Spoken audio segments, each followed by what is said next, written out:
চিড়িয়াখানার পাশাপাশি মানুষের ভিড় ছিল চোখে পড়ার মতো নিকো পার্কেও। আমরা দেখে নেব সেই ছবি।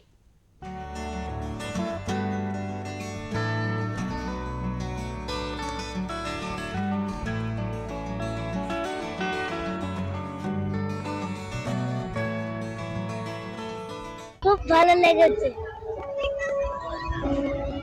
কি কি দেখেছিস ভেতরে? অনেক কিছু দেখেছি। যেমন আমি কালকে আবার আসবো। निको पार्क में पहली बार आए हैं, अच्छा लगा, लेकिन इसके चार्जेस काफी ज्यादा हैं और बाकी ठीक है, अंदर बच्चों के लिए सबसे ज्यादा है। अगर जिसके पास बच्चे हैं वो ज्यादा आए इधर। খুবই ভালো লাগলো, পরিবারের সঙ্গে ছুটির মুহূর্তে সময় কাটাতে সত্যি খুব ভালো লাগে। খুবই এনজয় করলাম নিকো পার্কে এসে। আর সারা বছরই ব্যস্ততা থাকে, আর এই কটা দিন ছুটি পাওয়া যায়, তার মধ্যে যদি এসে সবার সাথে একটু এনজয় করা যায় তো খুবই ভালো লাগে।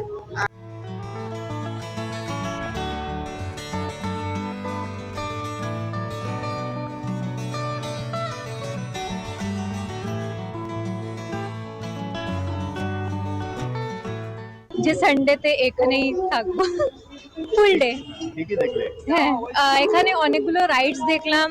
রাইডস তো ছিলই, তারপরে সব থেকে বেস্ট রাইড ছিল ট্রেনটা, দ্য ট্রেন যেটা ঘুরি, আর বোটিং সবই ছিল এখানে, দারুণ ছিল।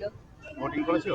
হ্যাঁ, বোটিং করেছি। ভালো লাগলো, খুবই ভালো লাগলো এখানে এসে, খুবই ভালো আনন্দ লাগলো, সারাদিন এনজয় করলাম আমরা সবাই। আমরা কলকাতা থাকি না, আমরা ছত্তিশগড় ভিলাই থেকে এসেছি। আর এটা ঘুরলাম, খুবই ভালো লাগলো, পরিষ্কার পরিচ্ছন্ন, ওয়েল ম্যানার্ড সব কিছু।